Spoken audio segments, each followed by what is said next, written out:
नमस्कार विद्यार्थी मित्रांनो, मी प्राध्यापक डॉक्टर प्रकाश साळवे, सहयोगी प्राध्यापक भूगोल विभाग, रयत शिक्षण संस्थेचे महाराजा जिवाजीराव शिंदे महाविद्यालय, श्रीगोंदा, जिल्हा अहमदनगर, संलग्नित सावित्रीबाई फुले पुणे विद्यापीठ, पुणे यांच्या अंतर्गत भूगोल अभ्यास मंडळाने जो काही अभ्यासक्रम दिलेला आहे तो अभ्यासक्रम जून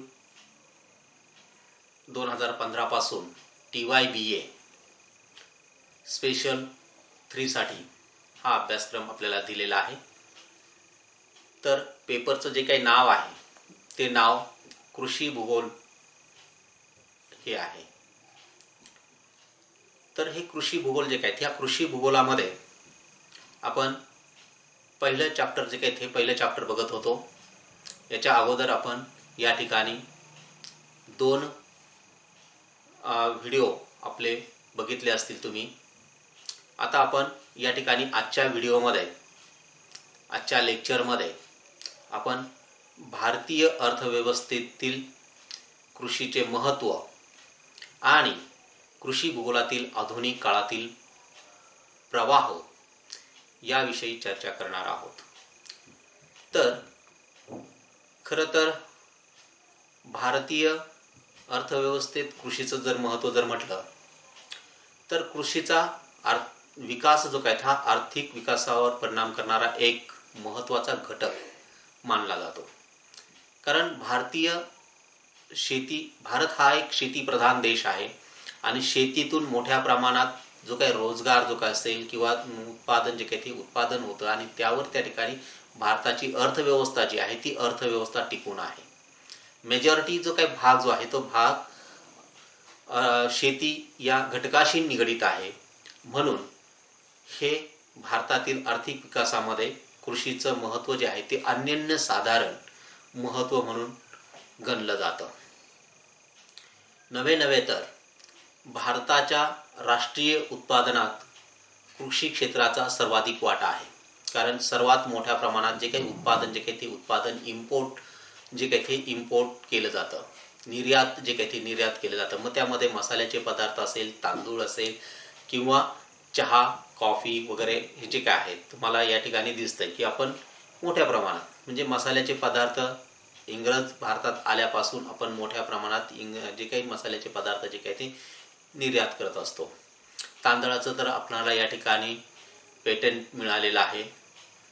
चहा, कॉफी ही मोठ्या प्रमाणात त्या ठिकाणी आपण निर्यात जी काही ती निर्यात करत असतो। तर ही निर्यात जी काय ती निर्यात मोठ्या प्रमाणात करत असल्या कारणाने राष्ट्रीय उत्पादनामध्ये आपला मोलाचा वाटा हा अर्थव्यवस्थेशी निगडित आहे। एखाद्या वर्षी कृषी उत्पादनात काही कारणामुळे जर घट जर झाली, म्हणजे नैसर्गिक कारण असेल किंवा मानवनिर्मित कारण असेल, या कारणामुळे जर शेती उत्पादनामध्ये घट जर झाली तर त्याचा परिणाम या ठिकाणी भारतीय अर्थव्यवस्थेवर होत असतो। हे आपण या ठिकाणी पाहिलेलं आहे किंवा त्याच्यावर प्रतिकूल परिणाम झालेला आपल्याला दिसून येतो। म्हणून भारतासारख्या कृषी प्रधान देशामध्ये आर्थिक स्थिती बळकट करण्यासाठी आपणाला कृषी उत्पादन अतिशय महत्त्वाचं आहे। म्हणजेच या ठिकाणी कृषी उत्पादन जे काही ते कृषी उत्पादन डायरेक्ट किंवा प्रत्यक्षरित्या अर्थव्यवस्थेशी निगडित असल्या कारणाने ते डायरेक्ट आपल्या अर्थव्यवस्थेवर परिणाम जे काही ते परिणाम करतात हे आपण बघितलेलं आहे। त्यानंतर राष्ट्रीय उत्पादनामध्ये कृषीचा वाटा फार मोठा आहे। म्हणजे जवळपास नियर अबाउट म्हणजे 57% म्हणजे 57% लोक हे कृषीवर प्रत्यक्ष आणि अप्रत्यक्षरित्या अवलंबून आहे। म्हणजे काही लोक डायरेक्ट शेतीमध्ये काम करतात आणि काही लोक अप्रत्यक्षरित्या काम करतात। उदाहरणार्थ जे काही कारखानदारी आहे की कारखानदाऱ्यामध्ये डायरेक्ट शेतीमध्ये काम न करता ते कारखान्यात म्हणजे शेतीमध्ये तयार झालेला जो काही कच्चा माल असेल त्या कच्च्या मालावर प्रक्रिया करण्याचं काम करतात। म्हणजे ते अप्रत्यक्षरित्या या ठिकाणी शेती या घटकाशी निगडित आहेत। गेल्या काही दशकामध्ये आपण बघितलं कृषीचा आढावा जर घेतला तर असं दिसून येतं की राष्ट्रीय उत्पादनामध्ये कृषीचा जो काही वाटा जो आहे तो वाटा खूप मोठा आहे. जवळपास नियर अबाउट 18% म्हणजे 17.80% वाटा जो काय हा शेती क्षेत्राचा आहे. म्हणजे कृषीचा या ठिकाणी इतका वाटा आपल्या राष्ट्रीय उत्पादनामध्ये आहे.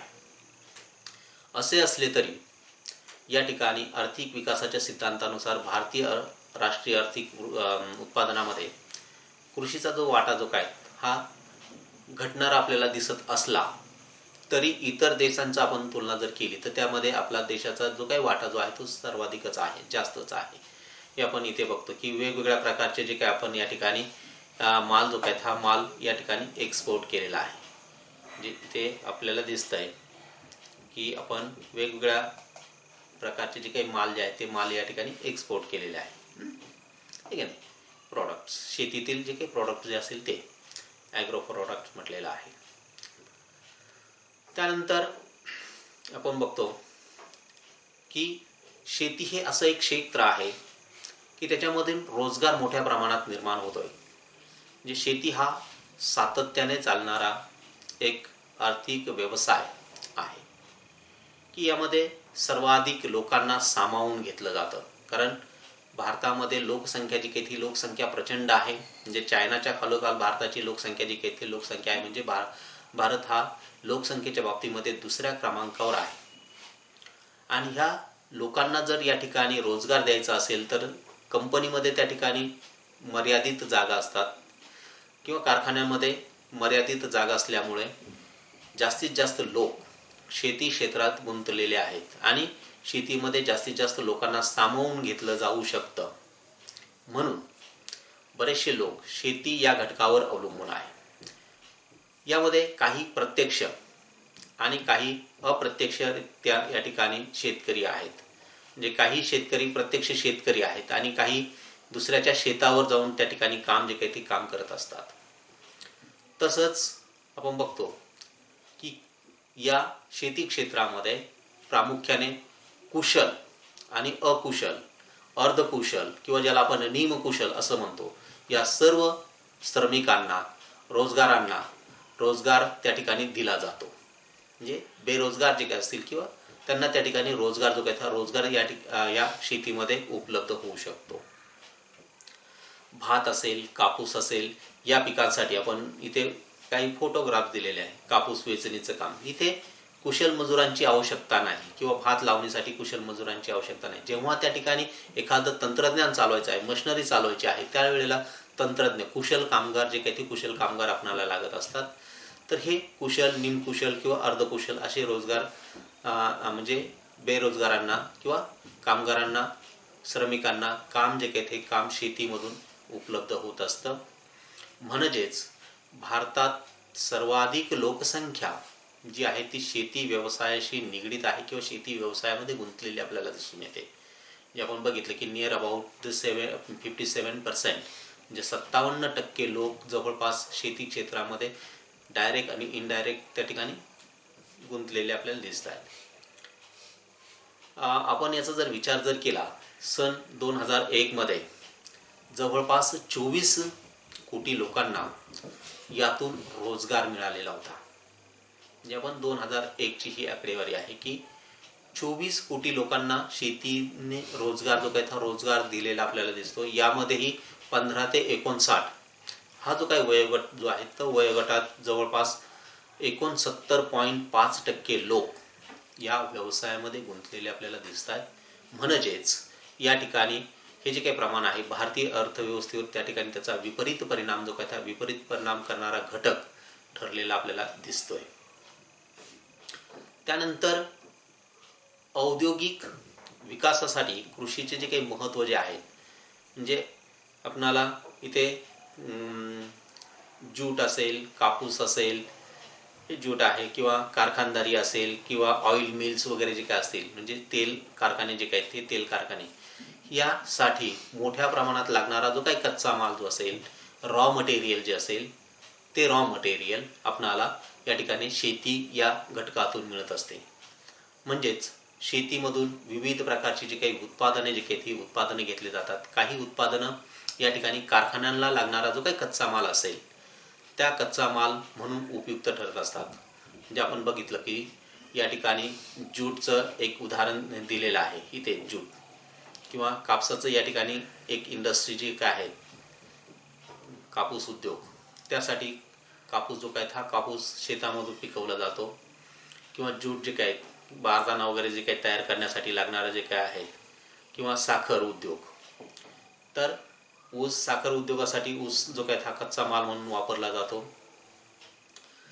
तर तसं तेलबिया जे आहे, म्हणजे करडी असेल, शेंगदाणा असेल किंवा इतर जे काही तेलबिया जे आहेत, त्या तेलबियापासून तेल जे काही ते तेल काढलं जातं आणि ते तेलबिया जे आहेत त्या तेलबिया शेतामध्ये त्या ठिकाणी त्याचं उत्पादन जे काही ते उत्पादन घेतलं जातं. म्हणजे असे विविध प्रकारच्या उत्पादनावर त्या ठिकाणी कारखानदारी जी काही ती कारखानदारी अवलंबून असते. ग्रामीण भागामध्येही आपण बघतो की कृषीवर आधारित बरेच कुटीर उद्योग जे काय हे कुटीर उद्योग सुरू आहेत. मग त्यामध्ये कच्चा माल जो काय असेल कृषी क्षेत्रातून उपलब्ध जो काय होतो. उदाहरणार्थ जर घ्यायचं म्हटलं तर केळीचे जे काही व्हेपर्स असतील किंवा बटाट्याचे जे काही व्हेपर्स असतील किंवा आंबा असेल त्याच्यापासून त्या ठिकाणी लोणचे बनवणं,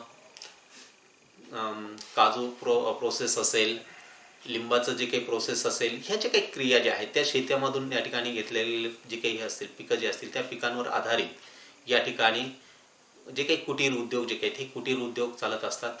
मग त्यापासून जाम असेल, जेली असेल, स्ट्रॉबेरी जे काय असेल असे वेगवेगळे उत्पादन जे काही ते उत्पादने घेतले जातात. म्हणून औद्योगिक विकासामध्ये शेतीचा खूप मोठा महत्त्वाचा वाटा या ठिकाणी समजला जातो. तिसरं म्हणजे पुढचं जे काही कारण आहे, वाहतूक आणि इतर क्षेत्रांचा विकास हा शेती क्षेत्रामध्ये झालेला दिसतो. म्हणजे आपल्याला इथे एक बाजारपेठ दिसते, इथे रस्ते वाहतूक आहे, रेल्वे वाहतूक आहे किंवा जल वाहतूक आहे, हवाई वाहतूक आहे. याचं हे जे काय आपण हे जर बघितलं तर शेतामध्ये उत्पादित झालेला जो काही माल जो असेल, म्हणजे कच्चा माल असेल किंवा पक्का माल असेल, तो माल म्हणजे कच्चा माल कारखान्यापर्यंत पोहोचवणे आणि कारखान्यामध्ये तयार झालेला जो काही पक्का माल असेल तो पक्का माल ग्राहकांपर्यंत जिथं त्याची गरज आहे, ज्या देशाला त्याची गरज आहे, ज्या भागाला त्याची गरज आहे, त्या प्रदेशाला ज्याची गरज आहे तिथपर्यंत त्या ठिकाणी तो माल जो काही हा माल पोहोचवला जातो. काही माल नाशवंत असल्या कारणाने त्याला लवकर पोहोचवावं लागतं, काही बऱ्याच काळपर्यंत टिकतो. त्या ठिकाणी तशा पद्धतीने जी काही वाहतूक यंत्रणा जी आहे ती वाहतूक यंत्रणा असणं आवश्यक आहे. आणि ह्यामुळेच जी काही वाहतूक जी काय कच्चा माल असेल किंवा पक्का माल असेल तो बाजारपेठेपर्यंत पोहोचवणं किंवा पक्का झालेला माल त्या ठिकाणी ग्राहकांपर्यंत पोहोचवणं, कारखान्यांपर्यंत पोहोचवणं, हे जे काय आहेत ही व्यवस्था अतिशय महत्त्वाची ठरते. आणि म्हणूनच रेल्वे वाहतूक असेल, रस्ते वाहतूक असेल, जलवाहतूक असेल इत्यादी जे काही क्षेत्रातील ज्या काही सुविधा ज्या आहे या सुविधांच्या विकासाला एक चालना यातून मिळत असते.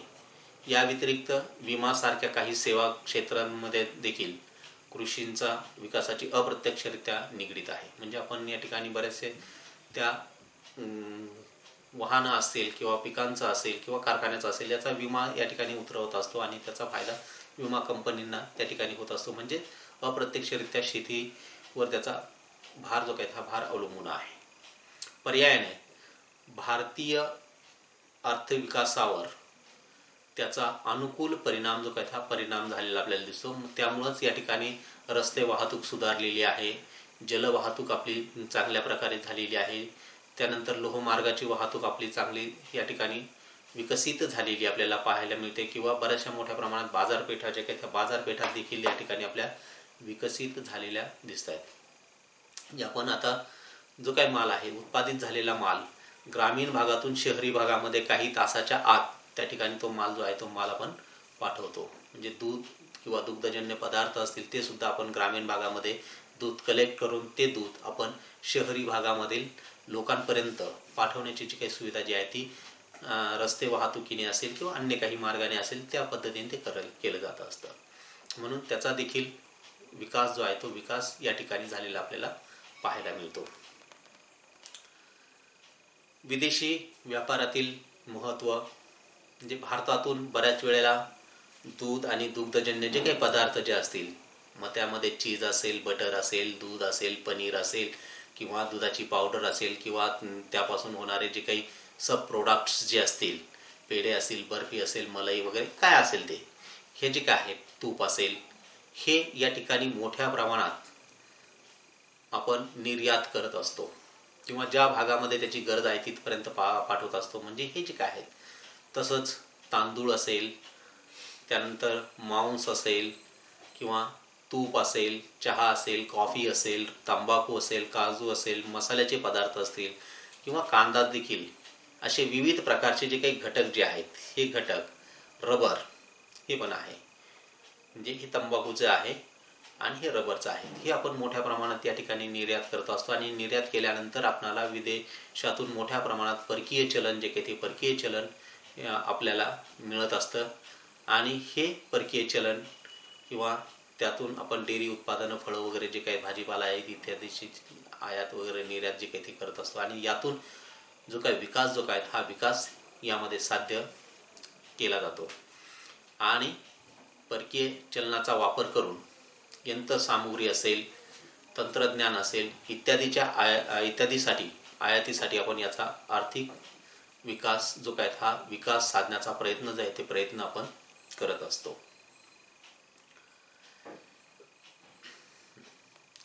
तसंच काही भाग जो आहे तो संरक्षण खात्याच्या याच्यामध्ये सुद्धा या ठिकाणी गेलेला आहे. संरक्षणाच्या दृष्टिकोनातून देखील कृषीचा काही भाग त्या ठिकाणी वापरला गेलेला आहे. भारताच्या शेजारचे जे काही राष्ट्र असेल त्यांच्या सीमा भारताला लागून आहे. मग चायना असेल, जे पाकिस्तान वगैरे जे काय आहेत, बांगलादेश आहेत, जे श्रीलंका पण थोडंसं आपल्या त्याला सीमा लागून नाही परंतु ते आपल्या जवळ आहे. तर हे जे काय ह्या ज्या बॉर्डरला सीमा लागून आहेत त्या देशांसाठी जमीन जी काय ती जमीन संरक्षणासाठी वापरली जाते.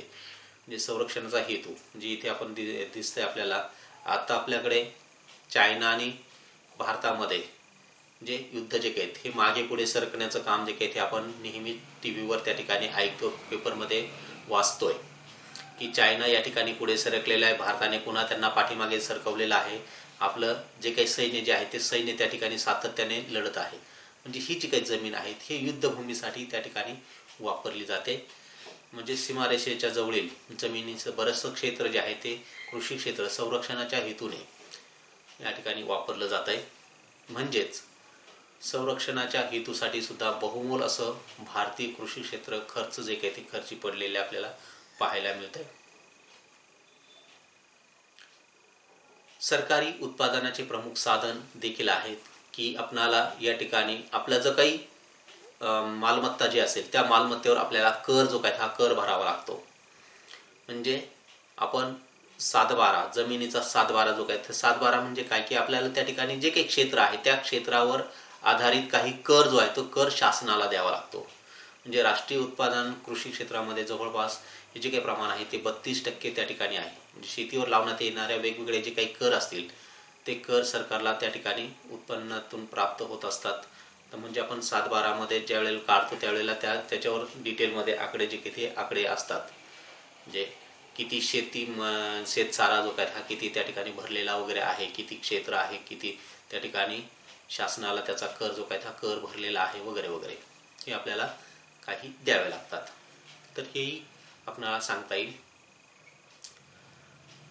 त्यानंतर शेतीमधला हा एक महत्त्वाचा मुद्दा जो आहे की शेती म्हटलं की शेतीला म्हणजे शेतीवर आधारितच आपण पशुपालन जोडधंदा जो काय हा जोडधंदा किंवा कुक्कुटपालन असेल, वराहपालन असेल, मत्स्यपालन वगैरे असेल, असे वेगवेगळे जे काही व्यवसाय जे काही ते व्यवसाय जोडधंदा म्हणून करत असतो. आणि त्याचं जे काही या शेतीतून निघणारं जे काही उत्पादन असेल त्याच्यावरच आधारित या ठिकाणी विविध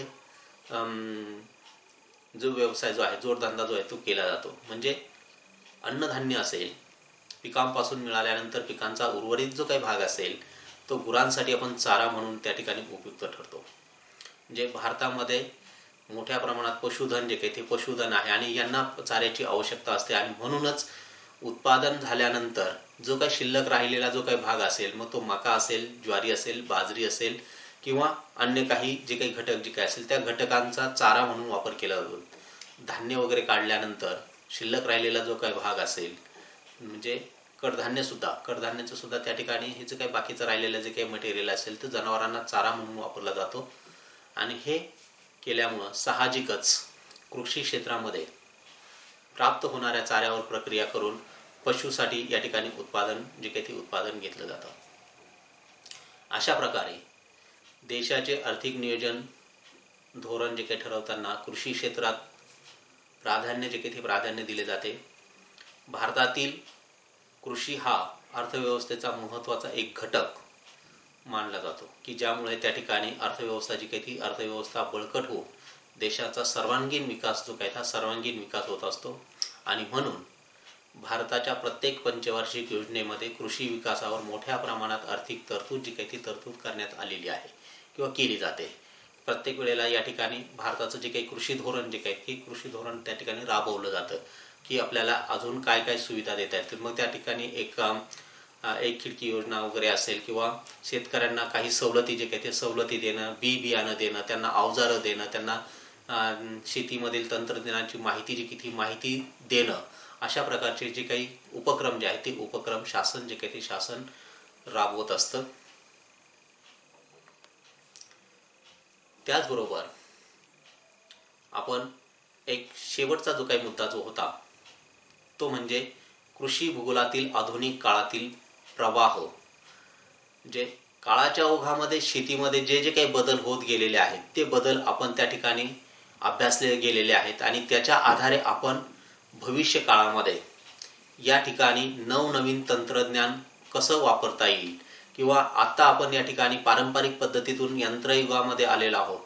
पूर्वी बैलाच्या साह्याने नांगरणी केली जायची, आज मशनरीच्या साह्याने त्या ठिकाणी ट्रॅक्टरच्या साह्याने नांगरणी जी काही ती नांगरणी केली जाते, हार्वेस्टरच्या साह्याने त्या ठिकाणी विशिष्ट पिकं जी काही ती पिकं त्या ठिकाणी कापणी केली जाते, मळणी केली जाते वगैरे वगैरे. हे जे आहेत हे आपण या ठिकाणी आधुनिक काळामध्ये त्याच्यामध्ये बदल जे काही ते बदल केलेले आहेत. आणि म्हणूनच या कृषी भूगोलाचा जो काही प्रवाह जो म्हणतो आपण तो काळानुसार बदलत चाललेला आहे. कृषी भूगोलाची प्रगती व विकास हा विविध टप्प्यामध्ये झालेला आहे.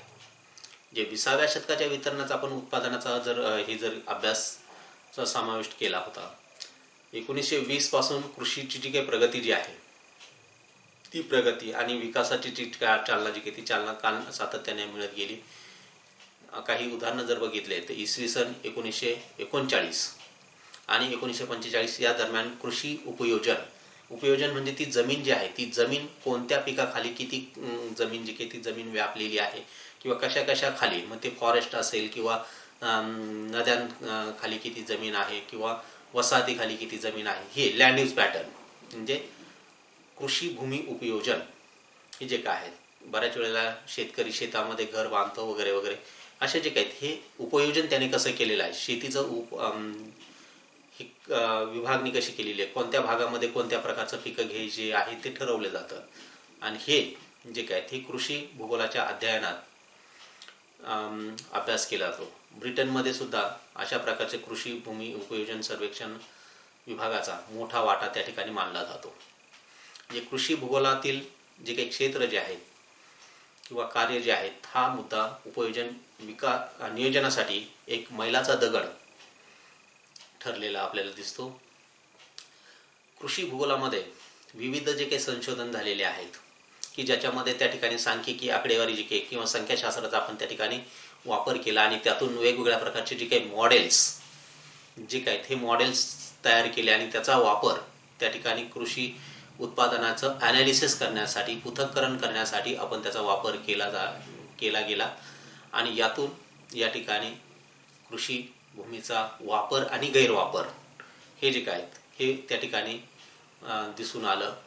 सर्वात प्रथम ब्रिटिश भूगोलशास्त्रज्ञ सर डेडली स्टॅम्प याने त्या ठिकाणी त्याचं सर्वेक्षण जे काही ते सर्वेक्षण केलेलं होतं आणि त्यांनी त्याच्या पुस्तकातून या ठिकाणी विश्लेषणात्मक जो काय अभ्यास किंवा निष्कर्ष जे काय असतील ते निष्कर्ष काढलेले आहेत. आणि या निष्कर्षातून वैद्यकीय भूगोल आणि आरोग्य आणि जीवनसत्वाच्या कमतरतेमुळे होणारे आजाराचे विविध बाबींवर मत जे आहे ते मत मांडण्याचा प्रयत्न केला. म्हणजे बऱ्याच वेळेला या ठिकाणी सकस आहार त्या ठिकाणी न मिळाल्यामुळे त्याचा आरोग्यावर त्या ठिकाणी विपरीत परिणाम होऊ लागला. तसंच आता आपण बघतो की शेतामध्ये विविध प्रकारचे जे काही पेस्टिसाईड असेल किंवा रासायनिक खतं जे आहे, रासायनिक खतांचा आपण जास्त मोठ्या प्रमाणात वापर करायला लागलेलो आहे. त्याचबरोबर औषध फवारणी जे काही ते मोठ्या प्रमाणात वापर करू लागलो आणि परिणामी त्या ठिकाणी मानवी आरोग्यावर त्याचा परिणाम होऊ लागला. हा अभ्यास या ठिकाणी यांच्या अभ्यासातून त्या ठिकाणी आलेला आहे. तसेच खाद्य पिकांच्या उत्पादनामध्ये प्राप्त होणारी जी काही कॅलरीज असतील ते कॅलरीच्या बाबतीमध्ये सुद्धा या ठिकाणी संशोधन जे काही ते संशोधन केलं गेलेलं आहे. भारतामध्ये सुद्धा कृषी उत्पादकता आणि कृषी क्षमतेचे मापन या ठिकाणी करावे याबाबत कृषी भूगोलातून विविध अभ्यासकांनी वेगवेगळ्या प्रकारची मतं मांडण्याचा सातत्याने प्रयत्न केलेला आपल्याला दिसतोय. तर अन्न सुरक्षितता म्हणजे आपण काही प्रमाणात या ठिकाणी जे काही अन्नधान्य जे आहे ते अन्नधान्य काही समस्या जर उद्भवली तर त्याच्यासाठी राखून ठेवतो. ते अन्न सुरक्षितता योजना असेल, पर्यावरण प्रदूषण सारख्या जे काही संकल्पना ज्या असतील त्या संकल्पना, जंगलतोड, हरितगृह परिणाम, इथे आपण काही फोटोग्राफ्स जो काही ते फोटोग्राफ्स या ठिकाणी दिसत आहे की वेगवेगळे म्हणजे परिणाम जे काही हरितगृह परिणाम किंवा हे जंगलतोड असेल, प्रदूषण असेल, ही काही इथे दाखवण्याचा मी थोडासा प्रयत्न केलेला आहे. गरिबी असेल, वाळवंटीकरण असेल, ग्रामीण विकास असेल, सामाजिक कारणं असतील, ध्रुवीकरण असेल, अशा विविध बाबी ज्या आहेत त्या आता कृषी भूगोलाच्या माध्यमातून आपण मांडू लागलेलो आहोत. आणि हे मांडल्यामुळंच साहजिकच कृषीचं जे काही महत्त्व जे आहे एक वेगळं महत्त्व आपल्यासमोर या ठिकाणी आलेलं आपल्याला दिसून येतं. साधन संपदाचा विकास आणि व्यवस्थापन हे देखील कृषी भूगोलाचं एक महत्त्वाचं अंग या ठिकाणी मानलं गेलेलं आहे. आधुनिक या ठिकाणी शेतीमध्ये नवीन तंत्रज्ञान जे काही तंत्रज्ञानाने आपण मोठ्या प्रमाणात पाण्याची जी काही बचत जी काही ती बचत केली. पूर्वी कॅनलच्या साह्याने पाणी दिलं जातं, मोठ्या प्रमाणात पाणी त्या ठिकाणी शेताला दिलं जायचं. परंतु आज आपण ठिबक सिंचन असेल, स्प्रिंकलर असेल किंवा त्या ठिकाणी मशिनरीच्या साह्याने पाणी जे काही, आता तर काही भागामध्ये कॉम्प्युटराइज सिस्टीम केलेली आहे. ही जे काही कॉम्प्युटराइज सिस्टीममध्ये या ठिकाणी पिकामध्ये असणारी आर्द्रता किती प्रमाणात आहे, त्याला किती पाण्याची आवश्यकता आहे, त्या ठिकाणी किती त्याचे टेम्परेचर जे काही ते टेम्परेचर आहे, हे सगळं त्या ठिकाणी मोजमाप करून त्या पद्धतीने पाण्याचा सप्लाय जो काही पाण्याचा सप्लाय केला जातो. म्हणजेच आधुनिक पाणी देण्याची जी काही पद्धत आहे त्यामुळं पाण्याची मोठ्या प्रमाणात बचत झाली आणि साहजिकच कमी पाण्यामध्ये जास्तीत जास्त क्षेत्र जे आहे ते जास्तीत जास्त क्षेत्र भिजवण्याचा प्रयत्न किंवा जास्तीत जास्त क्षेत्र पिकाखाली आणण्याचा प्रयत्न जो आहे तो प्रयत्न कृषी भूगोलामध्ये केला जाऊ लागलेला आहे.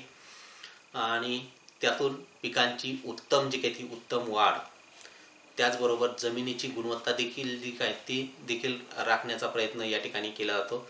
तर याचा अभ्यास याच्यामध्ये केला गेलेला आहे. आधुनिक सिंचनाचा तंत्राचा वापर करून कृषी भूगोलामध्ये विकास जो काही हा विकास केला जाऊ लागला. 1966 पासून भारतामध्ये कृषी भूगोल जे काही कृषी भूगोलाला एक विकासाची चालना जी काही ती चालना मिळाली की ज्यामध्ये दुग्ध व्यवसाय जे काही ते दुग्ध व्यवसाय असेल, याला आपण मत्स्य व्यवसाय म्हणतो, नीलक्रांती किंवा हरित क्रांती असेल, हे जे काय हरित क्रांती वगैरे जे काय असेल तर ही हरित क्रांती, पॉलीहाऊस, ग्रीन हाऊस, तसेच उपग्रहाच्या सहाय्याने आज आपण बघतो की उपग्रहाद्वारे या ठिकाणी हवामानाचा जो काय अंदाज जो काय हा अंदाज सांगितला जातो. शेतकऱ्यांना त्याची माहिती जी काही ती माहिती दिली जाते आणि त्या आधारे या ठिकाणी कुठल्या प्रकारचं पीक घेतलं पाहिजे हे सांगितलं जे काही ते सांगितलं जातं. तसंच पिकांची वाढ जी काही किंवा मृदेमध्ये असणारे विविध प्रकारचे जे काही क्षार असतील याचा अभ्यास या ठिकाणी इथे व्हायला लागलेला आहे. त्याचबरोबर मृदेवर होणारे जे काही परिणाम असतील, विपरीत परिणाम असतील, हे परिणाम, मृदाधूप असेल, अशा विविध घटकांचा अभ्यास हा कृषी भूगोलामध्ये होऊ घातलेला आहे किंवा होतोय. म्हणून कृषी भूगोलाला एक वेगळं महत्त्व जे काही ते महत्त्व आपल्याला पाहायला मिळतं. आणि यामध्ये इसवी सन 1970 पासून कृषी भूगोल संशोधनामध्ये विविध शास्त्रीय पद्धती आणि गणिती मॉडेलचा वापर होऊ लागला. म्हणजे या ठिकाणी वेगवेगळ्या भागामध्ये जी काय असणारी जी काही उत्पादनाची जी काही आकडेवारी असेल ती आकडेवारी उपलब्ध होऊ लागली. त्या ठिकाणी त्या आकडेवारीच्या ॲनालिसिसमधून कुठले घटक या ठिकाणी त्याला अनुकूल आहे, कुठले घटक प्रतिकूल आहे याचाही अभ्यास त्या ठिकाणी होऊ लागला. आणि परिणामी काळाच्या ओघामध्ये शेतीचा विकास जो आहे तो शेतीचा विकास झपाट्याने होत चाललेला आहे, आपल्याला हे दिसून येतं. अशा पद्धतीने या ठिकाणी आपण हे जे काही प्रकरण जे आहे ते प्रकरण या ठिकाणी संपवलेलं आहे. आणि या प्रकरणासाठी विविध प्रकारचे जे काही संदर्भ ग्रंथ जे काही ते संदर्भ ग्रंथांचा मी या ठिकाणी समावेश केलेला होता. खरं तर फोटोग्राफ्स जे काही हे फोटोग्राफ्स मी www.google.com या वेबसाईटवरून विविध लिंकवरून ते फोटो जे आहेत ते फोटो या ठिकाणी घेतलेले आहेत. अशा पद्धतीने आपण या ठिकाणी कृषीचं जे काही अभ्यास म्हणजे महत्त्व जे आहेत कृषीचं भारतीय अर्थव्यवस्थेमध्ये असणारं महत्त्व आपण पाहिलेलं आहे. तर या ठिकाणी आपला पहिला चॅप्टर संपलेला आहे. धन्यवाद.